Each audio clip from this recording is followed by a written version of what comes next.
Hey folks. Kevin, great to see you again, as always. Thanks for making a bit of time to come and have a chat with us. We've had numerous conversations over the years about you and your business, and so it's great to be able to capture that in the form of this interview. So, just to kick off the conversation, tell me about the moment when you thought, I've got a business that could really become a global player on my hands. Tell us about that moment. Let's take it to the start. When did you realize that you had something special?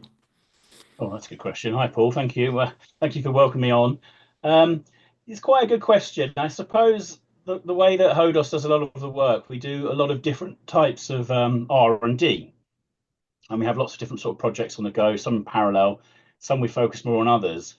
I think the I think the ethos of the company where we were looking at data and we were looking at the use of data and technology in a different approach. I think that was when I kind of twigged this might be an interesting opportunity where traditional technology is used to sort of save money, and it's usually compliance and regulatory, and they're trying to in our sector it's commercial fleet drivers, but in a lot of sectors it's used to surveil staff and workers, Yeah. make sure they're complying with the rules and the systems and the regulations, which in itself is quite stifling, and I can see why they do it. But we were trying to take an approach to collecting data, using technology and data to collect information and share that back more often than not with the end user and the person that's being surveilled. So it's a bit more transparent. And then we like to add a bit of a more playful side of thing, and we would add sort of gamification techniques, but also use it to train people, make people better, and make people Yeah. safer. Yeah.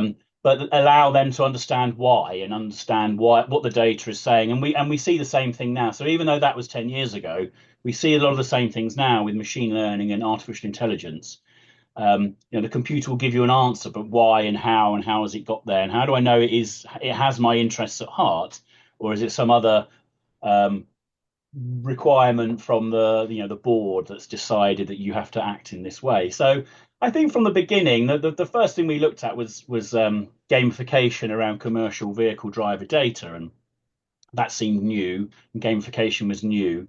And I think even then, that general approach, that way of using technology to do something not nicer, I don't like nice as a word, but something that's a bit more encouraging and a bit more useful and helpful and a bit more transparent to whoever you're collecting that data from. Yeah. The word that strikes me is engaging. The gamification thing helps staff drivers engage with it in a way that perhaps they wouldn't have done otherwise. That was the thing that always struck me about what you're doing. And of course, that's a universal problem. If it's a problem for commercial drivers everywhere, isn't it? It's Don't- a well, you see gamification everywhere. So you see gamification. You might not call it that though. So you see it with nectar points and supermarket Yeah. cards, and people are nudged and encouraged in different ways. It gets given different names, and that concerns me a little bit because it's like, well, let's call it nudge, because actually what we're doing is spying and trying to encourage people to behave in this way, and then they realize that doesn't sound very good. Yeah. So we still position it as a transparent way of sharing data with someone, and then encouraging them to interact with their own data. No, they don't have to if they don't want to. Um, but it still gets used as sort of almost like a psychological warfare with either your staff or encouraging uh, members of the population to act in a certain way. And I don't think it has to be like that. I think it can be done in quite a transparent way. I mean, when you go shopping, you don't feel like you're being nudged towards the cauliflower because you're going to get some points. You just think maybe Tesco's have got too much cauliflower and they want to sell a few more. Yeah, yeah, sure. And when you realize that you've got to go potentially a global business, and I totally see why your business is potentially attractive to employers in that industry. How did you then go about translating, if you like, the vision into reality? How did you go about creating a global business? And I know you're on that journey rather than, I don't think that's a journey that is ever completed, but you're on the journey. But how did you go about turning that vision into reality?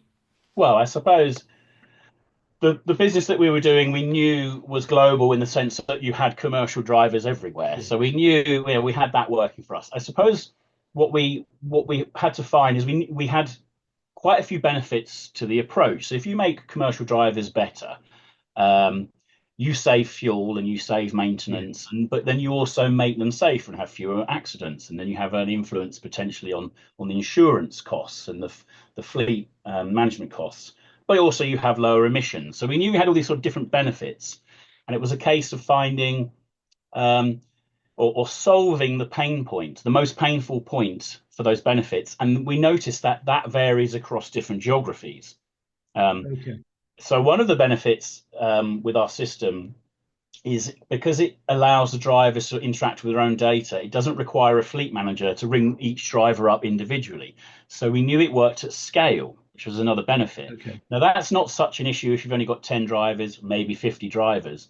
But if you go somewhere like India, for example, where you've got thousands of drivers and Mm. fleets, the scale problem becomes more painful for them. So that's when we started looking a bit further afield and trying to understand, well, actually, we know we can help all these different areas, but where is it strongest? Where can we really make a benefit, sort of see a cost implication or a good change? And then we see again, maybe if we come to Europe and we're looking more at Germany, where regulations are more of a factor.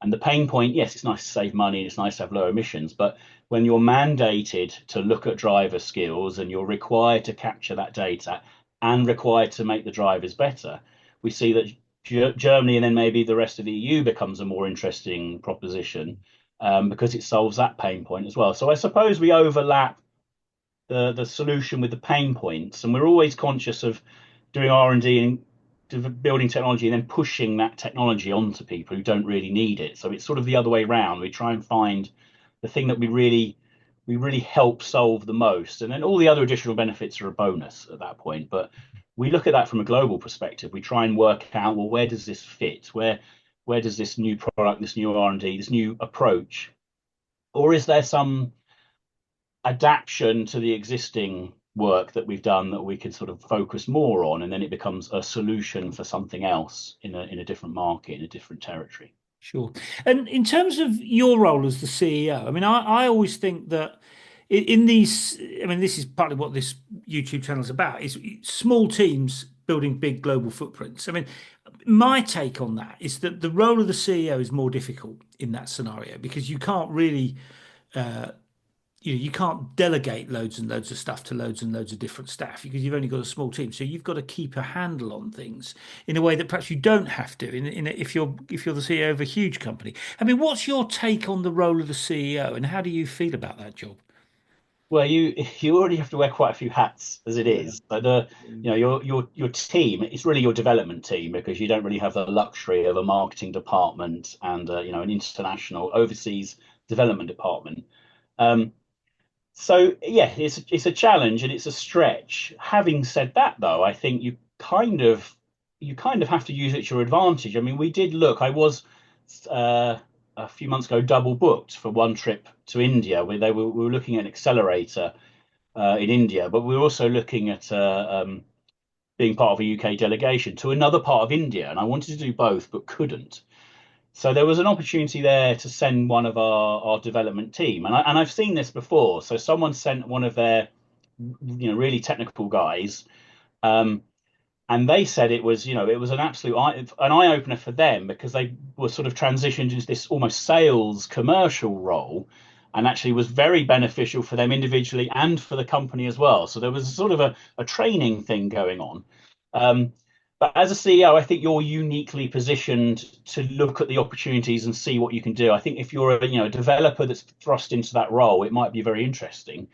But are you going to sign those deals? Are you going to see those opportunities? Mm. Are you even able to sign off something? So you could come up with a good idea as a non-CEO that let's invest in this startup we found in India, or let's do this pilot in Germany. Um, but then it would have to be run up through the chain and back down the chain, and everyone would have to be agreed. If you're there and you've been there, you've immersed yourself there, and you can sign that off, things will happen a lot quicker. So it has its advantages. Mm. I suppose, yeah, you end up just. My advice would be take a decent laptop with a second screen and get used to working in the evenings in a different time zone. It comes down to logistics and practical Yeah. things like that. I mean, it can be done, but yeah, I mean, it's tricky. It's tricky when any of the team sort of disappears for 2 weeks to a different country and then comes back later. But yeah, I think it's possible. I just guess you have to prioritize. If you've got the team sort of running away, they can manage themselves on their own, and it's quite fluid in that sense. Then you can go off and do things as CEO, and then come back. And I think before I left for India, I just said to the guy, I just gave them the mission to get such and such thing finished by the time I get back, and then I don't need to be there micromanaging them. They can get on with that. Yeah, yeah, no, absolutely. I mean, you touched on the importance of the team. I mean, one of the other thing that strikes me about this scenario is you've got to have a small team that's got to do a lot of stuff, Hmm. which means they've got to operate, they've got to perform pretty effectively pretty much all the time because there's not a lot, you can't carry loads of spare people around. You don't have that space, do you? So, I mean, what's your take on how you build a high performing team in this kind of situation? I think you have to, as a sort of either a startup or an SME, I think you have to accept the flexibility thing. So you can hire really good people if you're very flexible. If they can take on other gigs, you're not there with timesheets, making sure they clock in, they clock out. You give them the tasks as long as they finish the tasks on time. You don't care what else they do in the meanwhile. Working from home, I know there's a big thing at the moment. If you can offer working from home, so you have to sort of give them all the, let's say, the non-financial elements to allow you to recruit the really good guys. But the really good guys want to work on interesting things as well. So there's also that, and they don't want to be micromanaged, and they're usually good enough to manage what they're doing anyway. Um, so maybe you just have to be more flexible. Maybe someone's going to want to do stuff at the weekend, or they're going to deliver it at a different time, or you might have to have phone calls in the evening, around childcare or whatever the issue is. Mm. And as long as you're willing to tolerate that, and you don't get bogged down in wanting to run a traditional standard business, I think you can do it. And I think you can hire the good guys as well. Mm. Um, and I think one of the other things is embrace part-time work as well. You don't need someone twiddling their thumbs 5 days a week necessarily at the beginning as well. If you can get someone, you know, if you can get a consultant in, they might be more expensive, but using them for 1 day a week will work out cheaper than having a couple of guys full time. Um, I suppose the one thing I do worry about, and I've seen people try and do it with loads of interns running around, loads of graduates running around, and that doesn't really work because you need someone sort of not standing over them, but they need guidance as well. They need someone to make sure their work is acceptable. And we're sort of seeing a similar thing going on now. So a lot of the conversations we're having further afield usually come round to, oh, we could do the development for you. You could outsource your development team Yeah. to India, let's say, and it would be a lot cheaper. And it's like, well, I'm sure it would be a lot cheaper, but I'm more worried about, well, who's going to manage their work and how does quality control work? And I'm going to have to pull one of my guys off that just to keep an eye on what they're doing. And will it be as cost effective as it sounds like it will be? Mm. Now, again, if you're moving into that market anyway, then maybe that's an interesting thing to do because you want to establish an office and have people on the ground anyway.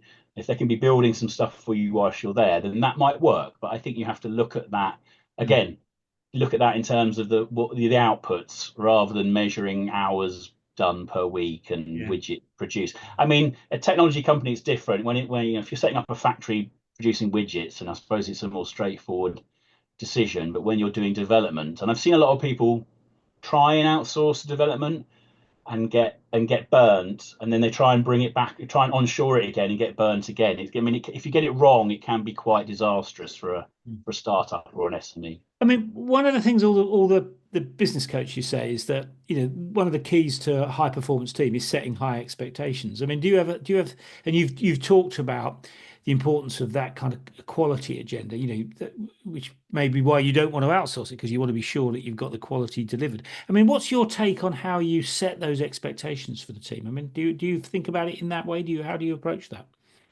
Well, I suppose for most of my team members, I've worked with them all before in a previous life at a previous company. So there's that.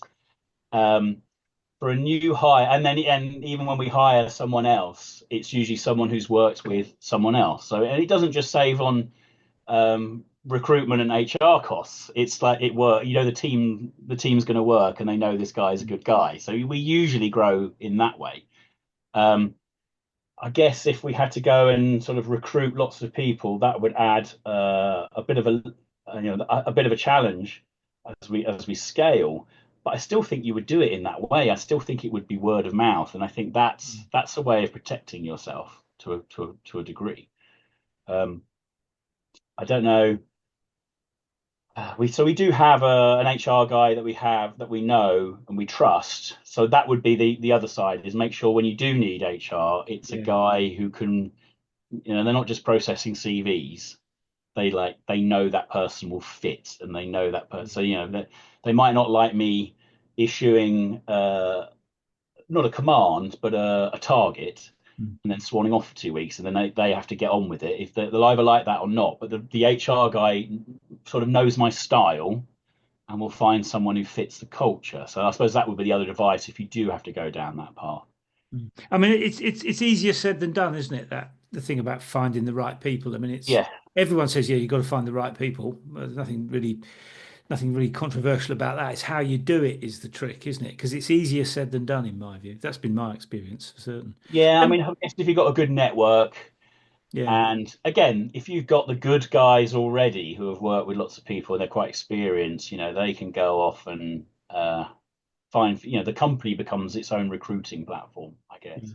yeah, sure. And in terms of, I mean, one of the other things that strikes me about being in multiple jurisdictions in the way that you are is the kind of how do you create a competitive edge? I mean, it's if you know that this works in the UK and that this is what the other people in the UK are doing, you can work out what your competitive positioning is. And I mean, when you're in multiple jurisdictions, I mean, how do you handle that process of getting a competitive edge? I mean, how do you create a situation where you've got an edge, but also how do you keep it? Because of course, I mean, the thing about technology is it changes very quickly, doesn't it? Yes, I mean I suppose in the sectors that we're looking at, they're quite conservative sectors. So the technology, it does change, it is changing, but all we've seen, the ethos doesn't. So the technology is more advanced at surveilling drivers, but it's still surveilling drivers. So they still haven't Yeah. really changed what they do. Um, it's interesting because we had this conversation when we were in Germany, and the traditional approach is you conquer your home market, but then you go abroad. Whereas we don't really do that. We come up with new things that fits that new foreign market and then take it there. Mm. I guess part of the challenge is when you go there is working out is has this got an edge? Does this work? Is this Yeah. something that the locals haven't thought about doing? Um, Maintaining, I guess, is difficult. I suppose the main way we look at doing it is partnerships. I think we have to form Right. partnerships with local people, um, and but even quite often you find, yeah, they given time they could have figured it out for themselves, but they don't. They don't. The bread and butter, the work that they're doing. It's only when you bring together that partnership, um, that they decide actually, yeah, but even then they want some hand holding. They're not quite sure how to make it work. They don't do product development and R&D, so they don't they avoid doing it almost. So you come in and say, well, we could do this in a different way. Let's set up a joint venture, or let's do a pilot with one of your customers and see how it works. And they're quite open to doing that, I've seen. Mm. Um, Maybe because it keeps it away from their core business, so it's sort of the operational risk is a bit lower, Yeah. and they don't mind sharing the upside because before they had no upside, so at least they've got Yeah. some. Yeah. And you touched on you used the word ethos. I mean, the other thing that strikes me about different jurisdictions is that different places work in different ways. So, I mean, doing business in Germany is very different to doing business in India, I would have think. I mean, how do you kind of get a handle on those issues, and how do how does that help you? I mean, how do you work out what will work and what won't in those Well, different environments? Because they're quite different, aren't they? they're very different from a practical perspective. The way we've been doing it is we've been going on quite a few UK government funded cohorts. So you can attend startup accelerators, which is another way of doing it. And then they might take a week or two, but you do immerse yourself, and they're quite well connected. So Mm. you can get all your customer base or future customer base, or pilot partners if you want to demo the product or the technology. That's a nice way of doing that in a quite a closed, 2 weeks of your time, and you'll quickly see if this is the right market or not. And it just makes it a lot easier. So when I was in India, we got to do events at the Deputy High Commission, And so we've already been screened. I was part of 12 companies that had already been screened because we were selected to go over there. So there's already a lower risk for the Indian counterpart to talk to Yeah. us. Yeah. Yeah. And the same for us. They've been screened by the consulate to come and speak to us, and we can come and speak to them. So we've got this sort of safer environment already established. Compared to getting a plane ticket, rocking up, and trying to talk to people, that makes life a lot easier. Um, and I don't know, the thing that we see now is it works both ways. So we're talking to people in India about our product. They're also saying, but we've got this product. Can you take that back to Europe for us?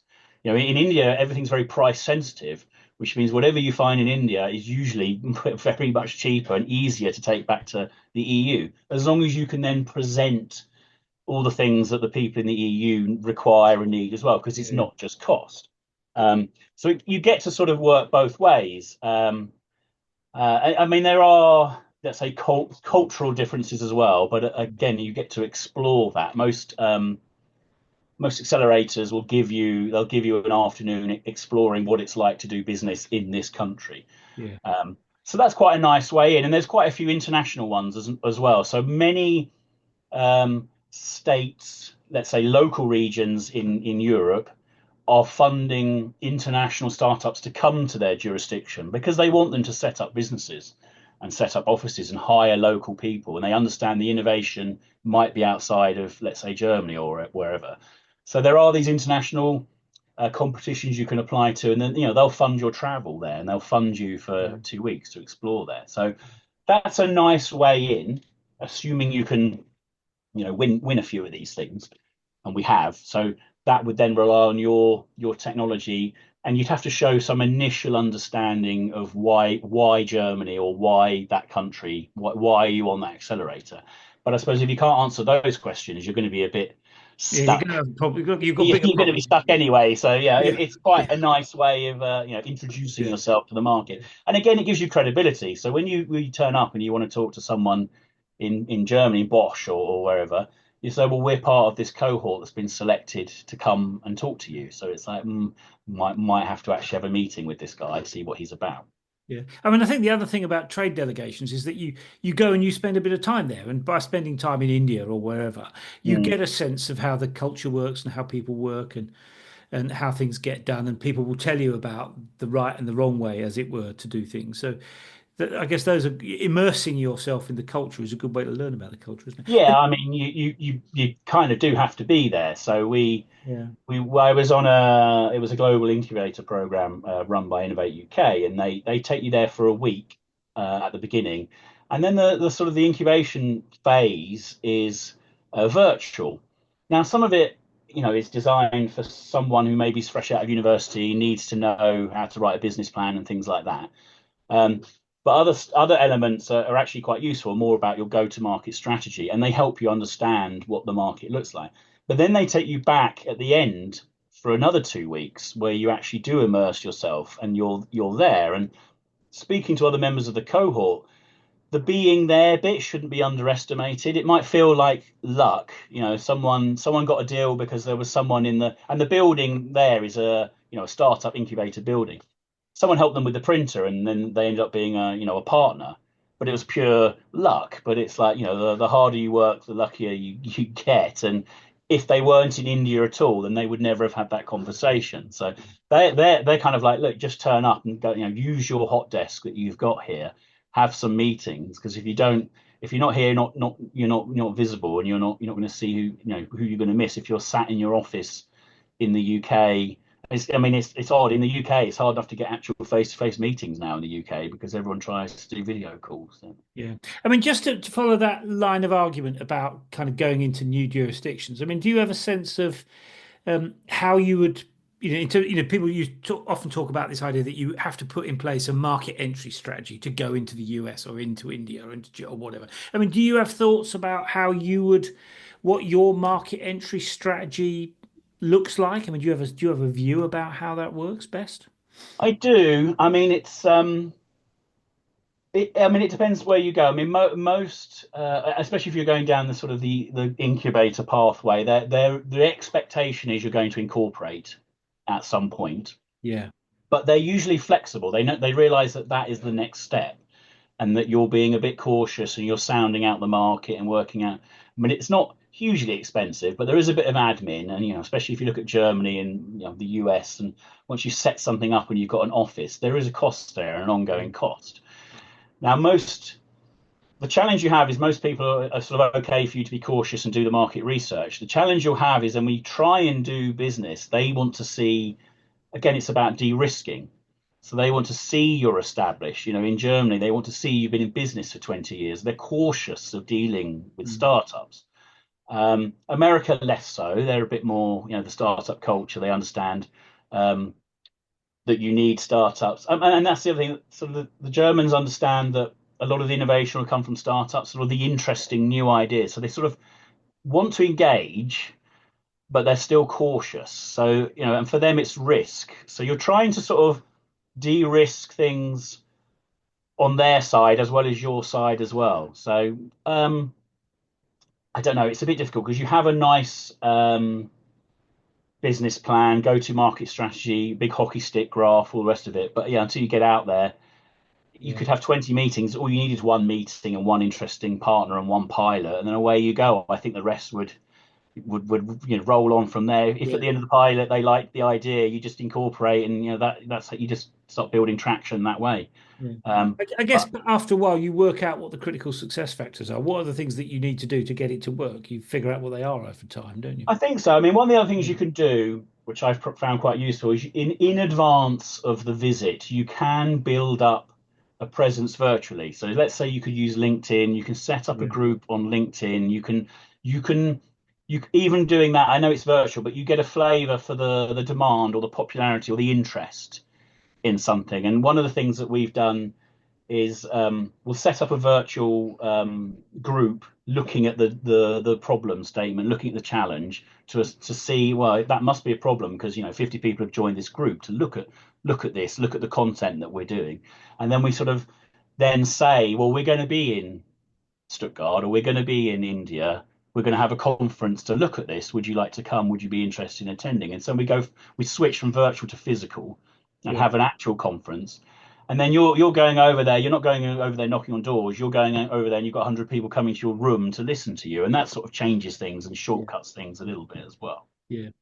And I mean, you touched on partners. I mean, a lot of people talk about, finding local partners, building relationships with them. I mean, what's your take on the importance of that? I mean, does that feature in your market entry strategy pretty much wherever you go? I mean, or is that does it depend? I mean, to give us a sense of how you work with partners. I think so. So we try and be. Well, I think it might help for us. It might depend upon the circumstances, but so we can be, let's say, platform or hardware agnostic. So that gives us the ability to work with a hardware partner. So we could use our existing hardware partner in the UK, but it allows us to talk to German or Indian hardware partners, and they can become as a partner. And then what you find is they've already got 10,000 vehicles installed. So then if you want to do a pilot, you just find one of their more forward-thinking customers to be part of that pilot. And then you've got a ready-made setup where they can just resell what you're doing already and start rolling things out. So you can go in that way. Um, you can talk to big companies as well because they know that they're not going to be able to do the innovation probably that you're doing. So they understand, and they normally have a person in charge of innovation and, let's say, startup outreach or whatever their job title Yeah. will be. So they'll have someone doing it. Whether you can trust them or not, I don't know. But there's always a bit of caution with a bigger. You're always the smaller partner. So probably comes down to flexibility again, a bit like we were saying with when you're hiring people, you've got to be willing to be flexible and and sort of basic things like you'll turn up when you say you're going to turn up and you're going to get the kit installed when you say it's going to go in and the pilot will run. And also there's a certain amount of they're a bit lazy, I suppose. So if you're willing to run the pilot, you're willing to run the conference, do all the legwork, and they can turn up as a keynote speaker, or they can turn up and get all the glory at the end. But sometimes you have to do that as well. You take a back seat, let them take the glory, and you do all the donkey work Yeah. and the admin. Because normally they're in a big company, they're quite happy pushing emails around, but don't really want to have to do all the running around and the donkey work. So that's part of the process as well, I think. Yeah, and it's interesting your point about flexibility coming up there because I mean it strikes me that the one of the advantages of being relatively small is that you can be agile, you can move quickly, which big companies can't do. So that's one of the things that gives you an edge. But that, of course, a willingness to be agile implies a willingness to be flexible about things because those two Yeah, things I mean, go it's a hand in hand. resource. It's a resource you have, Yeah. and I've worked in big companies before, and it's interesting that you still have people trying.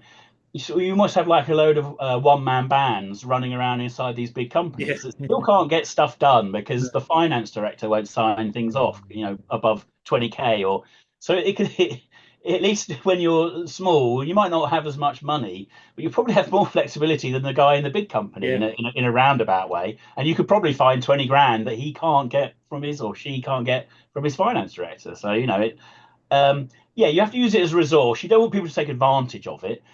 Um, but yeah, if you can then and the pilot will work both ways. You'll do a pilot. Let's say you end up doing all the work.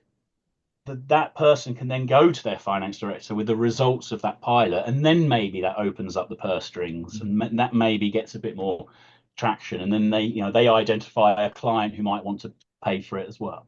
Yeah. And I mean, the other interesting thing about working in multiple jurisdictions is that, of course, you multiply the amount of uncertainty, don't you? I mean, if you're only working in the UK, you have to deal with the uncertainty in the UK. If you're working in the US and India and Germany and Australia or whatever, I mean, there is different types, different categories, if you like, of uncertainty in different markets, isn't there? Which means, from your point of view, there's more uncertainty. I mean, what's your take on managing that uncertainty, the not knowing stuff? I mean, what's your take on that? Because that slows a lot of people up. I would say it reduces your uncertainty because you've got yeah, you've got multiple options. If something gets closed down due to tariffs or whatever, you've got a few irons in the fire. Okay, so you can So shift. I'd say you actually, yeah, I'd say it increases the volume, the total amount of uncertainty, but I think it de-risks things to a degree because you've got, you can.